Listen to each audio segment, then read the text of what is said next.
Before we go any further, consider something that most people who study the solar system quietly acknowledge but rarely say out loud. One of Saturn's moons should not be there.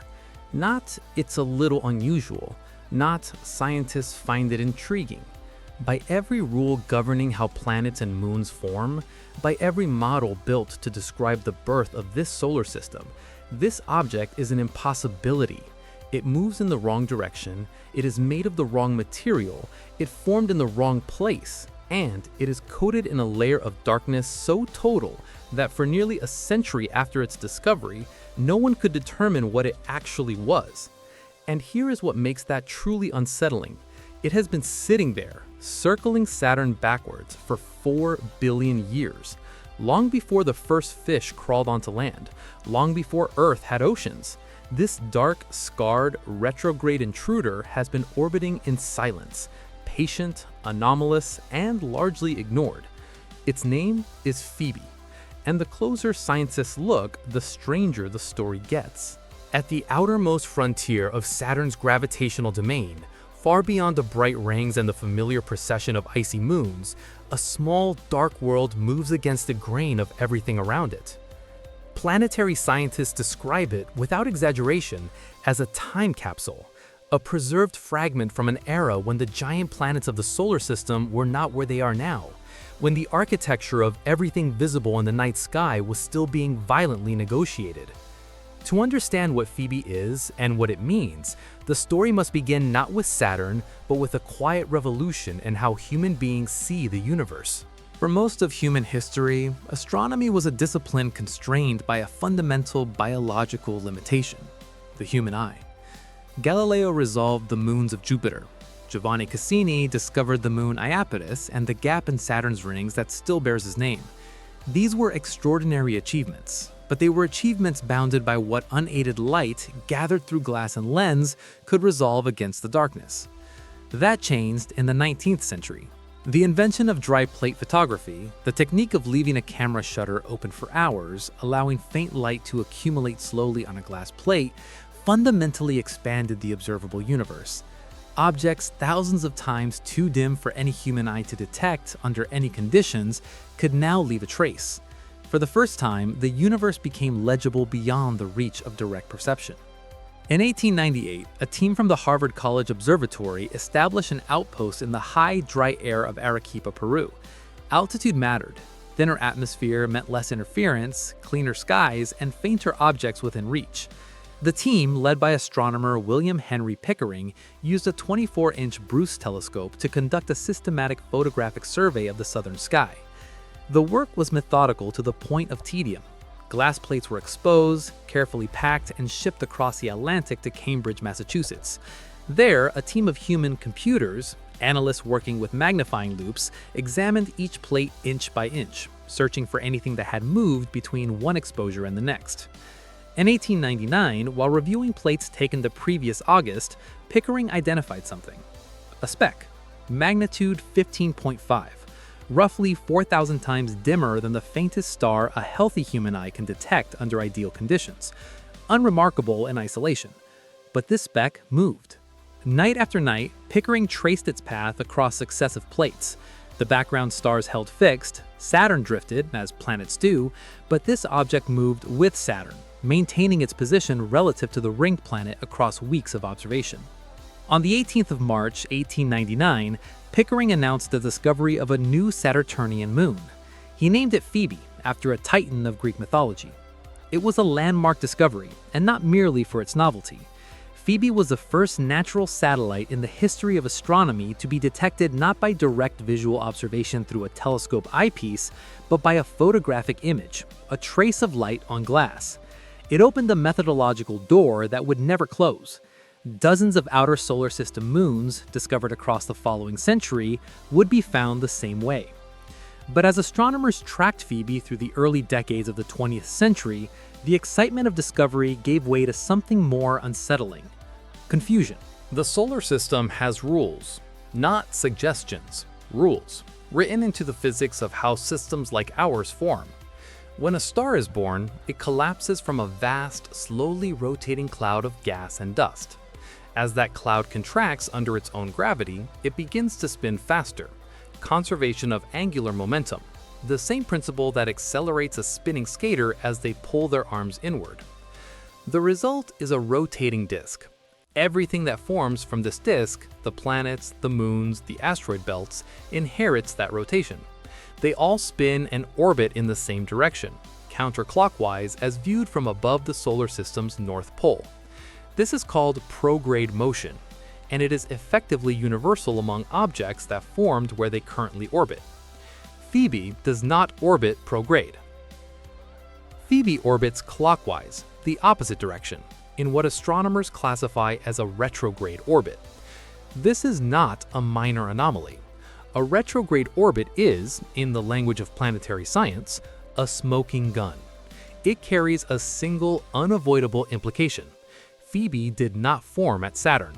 If it had condensed from the disk of gas and dust surrounding the infant planet, the drag of that material would have locked it into prograde motion.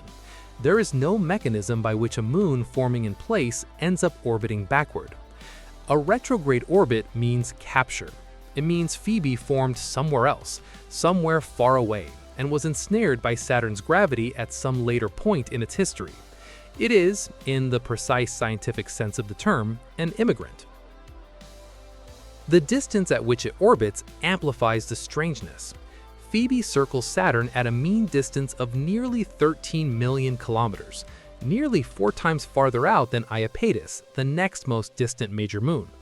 To place that in context, it is roughly 1/4 of the distance from the Sun to Mercury.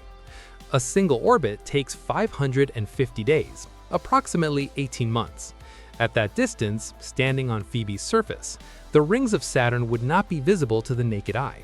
What an observer would see is a small, intensely bright point of light suspended in a black sky, a planet so distant it might almost be mistaken for a star.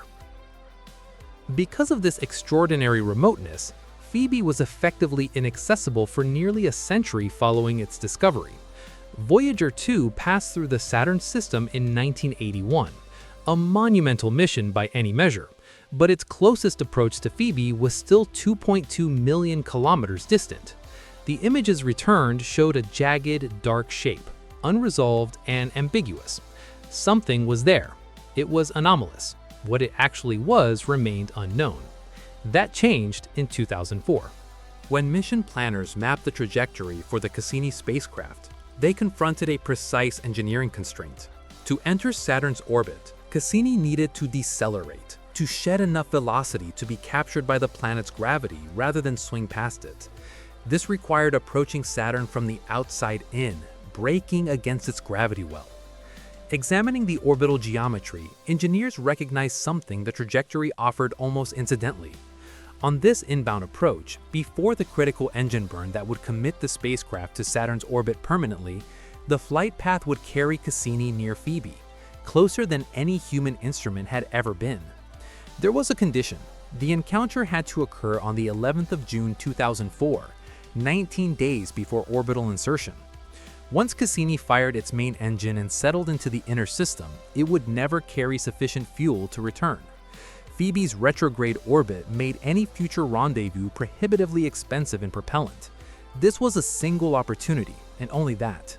For a few hours on that June afternoon, Phoebe filled the spacecraft's cameras, transforming from a point of light into a world with geography.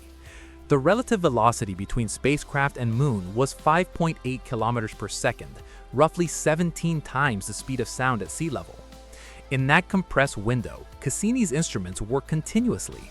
Cameras mapping surface topology at resolutions previously impossible, spectrometers reading chemical composition, radio science instruments tracking the faint gravitational influence of the moon on the probe itself. And then, Phoebe receded back into the dark. What those hours of observation produced transformed a scientific understanding of the moon entirely. The images Cassini returned showed a world that bore no resemblance to its Saturnian siblings.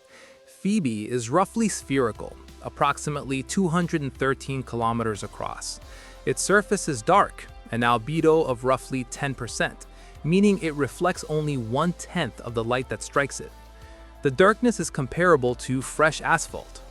Across that surface, craters are densely packed, overlapping, accumulated across billions of years of impact history. The largest of these craters, named Jason, is 101 kilometers wide, nearly half the total diameter of the Moon itself. That Phoebe survived an impact of that scale is, on its own, significant. It tells us that Phoebe is solid, not a loosely bound aggregate of rubble, as many small solar system bodies are, but a coherent, consolidated world. The most visually striking features in the Cassini images were the landslides. Gravity on Phoebe is weak. Escape velocity at the surface is barely 100 meters per second, but it is not negligible. When meteoroids strike and destabilize crater walls, surface material slumps. Where it slumps, it exposes what lies beneath the dark outer layer, bright white ice. Phoebe is not a dark rock, it is a frozen world, ice-rich, coated in a thin veneer of dark material, perhaps only a few hundred meters thick. The critical measurement came from the radio science instruments. By tracking precisely how Cassini's velocity shifted during the flyby, the minuscule gravitational influence of Phoebe on the spacecraft, scientists calculated the Moon's density, approximately 1.63 grams per cubic centimeter. That number is the key to everything. Saturn's regular moons, Tethys, Dione, and Enceladus, are composed almost entirely of porous water ice. Their densities cluster near 1.0 grams per cubic centimeter, exactly consistent with ice that formed close to a gas giant in the early solar system. Phoebe's density is 60% higher. It implies a composition of roughly 50 to 65% rock, a ratio far more consistent with bodies from the outer reaches of the solar system. Specifically, the density closely matches Pluto and Triton, Neptune's large retrograde moon. The spectrometer data confirmed what the density implied. Cassini detected carbon dioxide trapped in Phoebe's surface minerals. Carbon dioxide is volatile. On a warmer body, or one that spent significant time near the inner solar system, CO2 would have sublimated and escaped long ago. Its presence in Phoebe's surface rocks is a direct chemical signature of formation in extreme cold. Not Saturn cold, colder, far colder, colder than Neptune. The evidence converged on a single conclusion. Phoebe is not a Saturnian moon.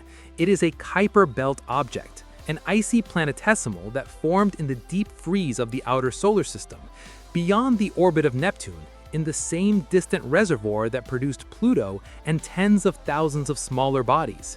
A world that began its existence 5 billion years ago at the edge of the solar system, and ended up here. How it made that journey is a story that reaches back to the most violent era in the history of the solar system. 4 billion years ago, the solar system looked different. The giant planets, Jupiter, Saturn, Uranus, Neptune, were not in the orbits they occupy today. According to the Nice model, a leading theoretical framework developed by an international consortium of planetary scientists in the early 2000s, the giant planets formed closer together and migrated outward through a cascading series of gravitational interactions with the primordial disk of small bodies surrounding them. This migration was not gradual or gentle. As the giant planets shifted, their gravitational influence swept through the outer solar system with the effect of a slow catastrophe. The primordial Kuiper Belt, a vast reservoir of icy planetesimals extending beyond Neptune, was gravitationally disrupted. Orbital resonances that had maintained stability for hundreds of millions of years broke down. Objects were flung inward toward the sun, outward toward interstellar space, and then every direction in between. The geological record of the inner solar system preserves evidence of this era. The late heavy bombardment, a documented spike in impact rates on the moon and terrestrial planets roughly 4 to 3.8 billion years ago, is widely interpreted as a consequence of this upheaval. Its craters are still visible on the lunar surface. During that chaos, most displaced Kuiper Belt objects were destroyed. A small number were not. Some passed close enough to a giant planet at precisely the right velocity and angle to be captured gravitationally rather than scattered away. Triton, the large retrograde moon of Neptune, is believed to be one such survivor. Phoebe, the retrograde moon of Saturn, is almost certainly another. Capture dynamics in a two-body system are mathematically forbidden. A simple gravitational encounter between a passing body and the planet cannot produce a stable bound orbit. But in the turbulent environment of the early solar system, three-body interactions, drag from extended planetary gas envelopes, or the tidal disruption of a binary pair could all dissipate sufficient orbital energy to allow capture. Phoebe's retrograde orbit and its Kuiper Belt chemical fingerprint make it effectively certain that some such mechanism operated here 4 billion years ago. It was caught, and it has been orbiting backwards ever since. Despite everything the Cassini flyby revealed, Phoebe retains its open questions. Its internal structure is inferred but unconfirmed. Density measurements imply differentiation, a rocky core overlain by an icy mantle, a process by which a geologically active early body separates into layers under gravity and heat. But that architecture has not been directly verified. The flyby was brief, and the gravitational measurements, while precise, leave room for interpretive ambiguity. The precise origin region within the Kuiper Belt remains undetermined. The NICE model identifies the Kuiper Belt as Phoebe's birthplace, but the belt is a large and compositionally varied population. Whether Phoebe formed in the classical cold Kuiper Belt, the hot classical population, or the more dynamically excited scattered disk, carries different implications for the early solar system's history, and the distinction remains unresolved. What lies beneath the dark surface veneer is largely unknown. The full composition of the deeper ice, whether liquid water ever existed transiently within Phoebe during its warmer early period, what organic compounds may be preserved in its interior, these questions have not been answered, and currently no mission is planned to answer them. A future spacecraft capable of slow orbital rendezvous rather than a brief high-speed flyby could, in principle, resolve many of these uncertainties. For now, the flyby data from a few June hours in 2004 remains the sum of direct human observation. Phoebe sits at the edge of Saturn's gravitational domain, moving backward through a system that did not produce it and does not recognize it as its own. It is a piece of the early solar system, preserved intact across 5 billion years, born beyond Neptune in the cold of the outer solar system, displaced by the gravitational violence of migrating giant planets, captured by Saturn at the end of the solar system's most turbulent era, and orbiting in retrograde silence ever since. The dust it sheds is falling inward now, grain by grain, coating the leading face of Iapetus, carrying the chemical signature of the outer solar system into the heart of Saturn's domain. A process that began before the first oceans formed on Earth continues today, invisible and unceasing. What Phoebe ultimately demonstrates is that planetary systems are not the static, orderly mechanisms they appear to be from the outside. They are the current frame of a long, violent, and still unfinished process. Objects wander, planets migrate, moons are captured. The architecture visible today was not inevitable. It is the outcome of a history that could have gone differently, and that has left its survivors distributed throughout the system, moving against the grain, holding information we are only beginning to extract. Phoebe is one of those survivors. Dark, solitary, retrograde. Still there. Still going backwards. Still waiting to be properly understood.